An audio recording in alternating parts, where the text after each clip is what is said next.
Danakil depression की असली कहानी जमीन के ऊपर नहीं, नीचे शुरू होती है। यहां धरती की 3 विशाल टेक्टोनिक प्लेटें अफ्रीकन, अरेबियन और सोमाली धीरे धीरे एक दूसरे से अलग हो रही हैं। यह अलगाव इंसानी आंखों को नहीं दिखता, लेकिन इसके परिणाम पूरे इलाके को हिला देते हैं।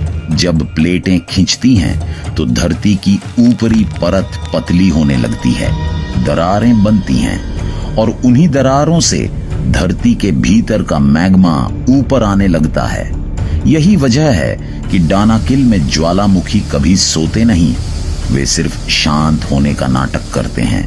वैज्ञानिक इसे ईस्ट अफ्रीकन रिफ्ट कहते हैं, एक ऐसी प्रक्रिया जो लाखों सालों में पूरे महाद्वीप को 2 हिस्सों में बांट सकती है। दानाकिल इस रिफ्ट का सबसे खतरनाक हिस्सा है, जहां धरती अभी टूट रही है। यह जगह हमें भविष्य दिखाती है। कैसा दिखेगा वह दिन जब जमीन स्थिर नहीं रहेगी। दानाकिल कोई दुर्घटना नहीं, बल्कि एक चेतावनी है। यह साबित करता है कि धरती आज भी बन रही है और बनने की इस प्रक्रिया में वह किसी को नहीं बख्शती। दानाकिल को पहली बार देखने वाला अक्सर धोखा खा जाता है। जमीन पर फैले चमकीले रंग पीला, हरा, नारंगी, नीला किसी पेंटिंग जैसे लगते हैं, लेकिन यह सुंदरता असल में मौत का रंग है। यहाँ के पीले टीले सल्फर के हैं जो जरा सी हवा में जहरीली गैस छोड़ते हैं। हरे और नीले तालाब तेजाब से भरे हैं, इतने खतरनाक कि अगर इंसान गिर जाए तो शरीर गलने लगता है। इन पूलों का पीएच इतना कम है कि धातु तक सड़ जाती हैं। हवा में लगातार सल्फर डाइऑक्साइड तैरती रहती है। आंखों में जलन, सांस में तकलीफ और सिर में चक्कर यहां सामान्य बात है। मास्क के बिना कुछ मिनट खड़े रहना भी मुश्किल हो जाता है। दानाकिल की जमीन स्थिर नहीं, हर कदम के नीचे खोखलापन है। कई बार जमीन पतली परत बनकर उबलते मैग्मा को ढक रही होती है। एक गलत कदम और धरती खुद रास्ता खोल देती है। यह जगह सुंदर नहीं, यह धोखा है। एक ऐसा धोखा जो अपनी चमक से इंसान को पास बुलाता है और फिर हमेशा के लिए रोक लेता है। दानाकिल के बीचों बीच खड़ा है एर्ता एले, धरती का जागता हुआ दिल। यह दुनिया के बहुत कम ज्वालामुखियों में से एक है जहां लगातार सक्रिय लावा झील मौजूद है। यहां आग फटती नहीं, सांस लेती है। रात के अंधेरे में एर्ता एले का लावा लाल रोशनी बिखेरता है। ऐसा लगता है जैसे धरती का दिल खुला हो और हर धड़कन के साथ आग उछल रही हो। इसकी गर्मी इतनी तेज होती है कि कई किलोमीटर दूर से भी हवा तपने लगती है। एर्ता एल शांत दिख सकता है, लेकिन यह धोखा है। इसके नीचे मैग्मा लगातार दबाव बना रहा है।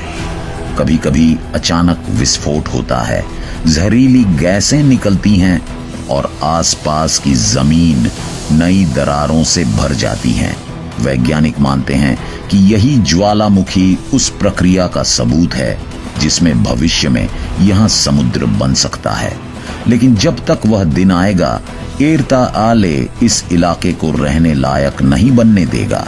यह ज्वालामुखी सिर्फ आग नहीं उगलता, यह याद दिलाता है कि धरती अभी भी जिंदा है और उसकी धड़कन इंसानों के हिसाब से नहीं चलती। दानाकिल की आग में अगर कोई इंसान टिका हुआ है तो वह है अफार ट्राइब। ये लोग इस नर्क में आए नहीं, यहीं पैदा हुए हैं। सुबह सूरज निकलने से पहले वे उठ जाते हैं, क्योंकि दोपहर तक जमीन तपते लोहे जैसी हो जाती है। तापमान 60 नहीं 70 डिग्री सेल्सियस तक पहुंच जाता है। हवा सांस लेने लायक नहीं रहती।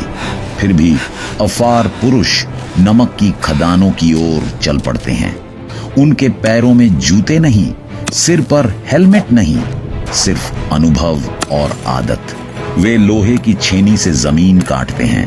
हर वार के साथ नमक की स्लैब निकलती है और हर स्लैब के साथ शरीर से पानी। पसीना यहाँ राहत नहीं देता, वह और जलन पैदा करता है। कई लोग डिहाइड्रेशन से गिर पड़ते हैं, लेकिन रुकना विकल्प नहीं। रुकना मतलब खाना नहीं। औरतें और बच्चे दूर खड़े रहते हैं। वे जानते हैं कि यह काम कितना खतरनाक है, फिर भी यही उनका भविष्य है।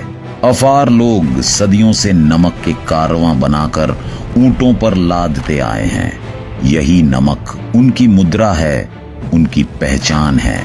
यह साहस नहीं, मजबूरी की हिम्मत है। अफार ट्राइब मौत से नहीं लड़ता, वे उसके साथ जीना सीख चुके हैं।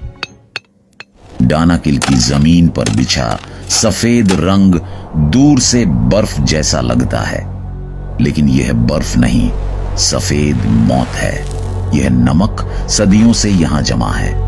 कभी इस इलाके में समुद्र था जो धीरे धीरे सूख गया और पीछे छोड़ गया मोटी नमक की परतें। अफार ट्राइब इन्हीं परतों को काटता है, सीधी भारी चौकोर स्लैब में।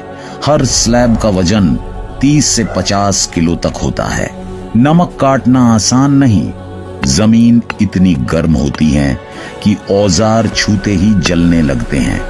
हर वार के साथ नमक उड़कर हवा में घुल जाता है और सांसों के जरिए शरीर के अंदर चला जाता है।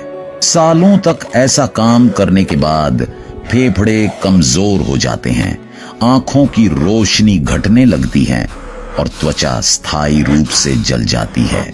यहाँ कोई अस्पताल नहीं, कोई सुरक्षा नियम नहीं। अगर कोई बीमार पड़ा तो वह बस पीछे छूट जाता है। नमक का कारवां नहीं रुकता, ऊंट आगे बढ़ते रहते हैं, क्योंकि यही जीवन की रफ्तार है। इस सफेद जमीन पर हर लकीर किसी की कहानी है, किसी पिता की जो वापस नहीं लौटा, किसी बेटे की जो जल्दी बड़ा हो गया। डानाकिल का नमक सिर्फ स्वाद नहीं देता, यह कीमत मांगता है, और वह कीमत अक्सर इंसानी उम्र में चुका